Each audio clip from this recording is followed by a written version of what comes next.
بسم اللہ الرحمن الرحیم۔ السلام علیکم۔ علیہ الصلاۃ والسلام عید کے دن گھر سے مسجد کی طرف تشریف لانے لگے۔ راستے میں آپ صلی اللہ علیہ وسلم نے کچھ بچوں کو کھیلتے دیکھا۔ انہوں نے اچھے کپڑے پہنے ہوئے تھے۔ بچوں نے سلام عرض کیا تو نبی علیہ الصلاۃ والسلام نے جواب ارشاد فرمایا۔ اس کے بعد آپ آگے تشریف لے گئے تو ایک بچے کو خاموشی کے ساتھ اداس بیٹھے دیکھا۔ آپ صلی اللہ علیہ وآلہ وسلم اس کے قریب رک گئے۔ آپ نے اس بچے سے پوچھا کہ تمہیں کیا ہوا ہے کہ تم اداس اور پریشان نظر آ رہے ہو؟ اس نے رو کر کہا، اے اللہ کے محبوب صلی اللہ علیہ وآلہ وسلم، میں یتیم مدینہ ہوں۔ میرے سر پر باپ کا سایہ نہیں ہے جو میرے لیے کپڑے لا دیتا، اور میری امی مجھے نہلا کر کپڑے پہنا دیتی، اس لیے میں یہاں اداس بیٹھا ہوں۔ نبی علیہ الصلاۃ والسلام نے اس سے فرمایا کہ تم میرے ساتھ آؤ۔ آپ صلی اللہ علیہ وآلہ وسلم اسے لے کر واپس اپنے گھر تشریف لائے اور سیدہ عائشہ صدیقہ سے فرمایا کہ اس بچے کو نہلا دو۔ چنانچہ اسے نہلا دیا گیا۔ اتنے میں نبی کریم صلی اللہ علیہ وآلہ وسلم نے اپنی چادر کے 2 ٹکڑے کر دیے۔ کپڑے کا ایک ٹکڑا اسے تہبند کی طرح باندھ دیا اور دوسرا اس کے بدن پر لپیٹ دیا گیا۔ پھر اس کے سر پر تیل لگا کر کنگھی کی گئی، حتیٰ کہ جب وہ بچہ تیار ہو گیا اور نبی علیہ الصلاۃ والسلام کے ساتھ چلنے لگا تو نبی علیہ الصلاۃ والسلام نیچے بیٹھ گئے اور اس بچے کو فرمایا، آج تو پیدل چل کر مسجد میں نہیں جائے گا بلکہ میرے نبوت والے کندھوں پر سوار ہو کر جائے گا۔ نبی علیہ الصلاۃ والسلام نے اس بچے کو کندھوں پر سوار کر لیا اور اسی حالت میں اس گلی میں تشریف لائے جس میں بچے کھیل رہے تھے۔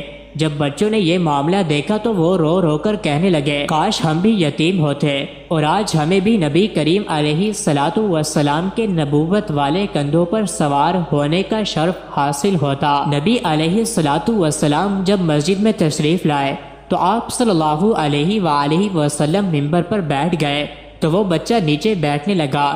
نبی علیہ الصلاۃ والسلام نے اسے اشارہ کر کے فرمایا کہ تم آج زمین پر نہیں بیٹھو گے۔ چنانچہ آپ صلی اللہ علیہ وسلم نے اس بچے کو اپنے ساتھ ممبر پر بٹھایا اور پھر اس کے سر پر ہاتھ رکھ کر ارشاد فرمایا کہ جو شخص یتیم کی کفالت کرے گا اور محبت و شفقت کی وجہ سے اس کے سر پر ہاتھ پھیرے گا، اس کے ہاتھ کے نیچے جتنے بال آئیں گے اللہ تعالیٰ اس کے نامہ اعمال میں اتنی نیکیاں لکھ دے گا۔ سلطان المشائخ حضرت خواجہ نظام الدین اولیاء محبوب الہی دہلوی رحمت اللہ علیہ کے ہاں ایک مہمان آیا، رات قیام کیا۔ دوسرے دن صبح دہلی کے بازار میں کچھ چیزیں فروخت کرتا ہوا دیکھا گیا۔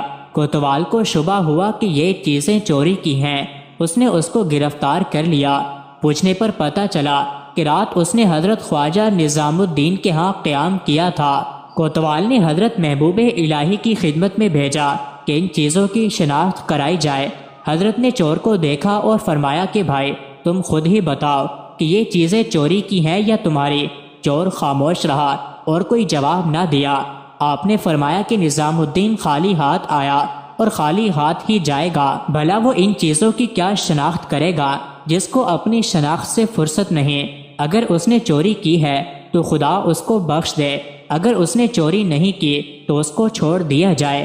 پولیس افسر نے خیال کیا کہ زیر حراست آدمی بے گناہ ہے، اس نے اس کو چھوڑ دیا۔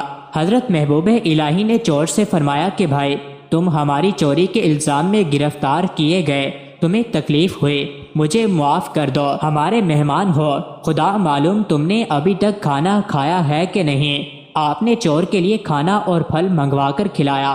اس کے بعد اس کے چہرے پر خوشی کے آثار نمودار ہوئے اور وہ چور حضرت خواجہ نظام الدین محبوب الہی کے قدموں پر گر پڑا اور عرض کرنے لگا کہ حضور، یہ جاننے کے باوجود کہ میں چور ہوں، یہ چیزیں میں نے آپ کی چرائی ہیں۔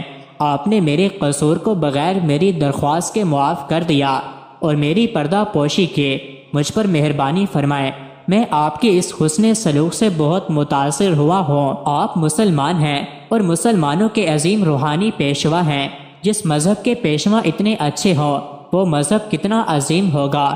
میں اسلام کی صداقت کو تسلیم کرتے ہوئے اسلام قبول کرتا ہوں۔ اس کے بعد حضرت خواجہ نظام الدین اولیاء نے فرمایا، ایسا حسن سلوک میرے مذہب کی ایک ادنا مثال ہے مزید ایسی ہی ویڈیوز کے لیے چینل کو ضرور سبسکرائب کریں۔